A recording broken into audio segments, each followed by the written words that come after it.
শোভায় সবার চিত্ত করে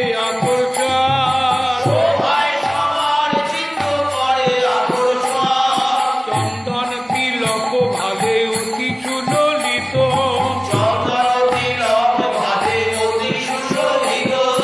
পরমই উজ্জ্বল বাহু বক্ষ নামাঙ্কিত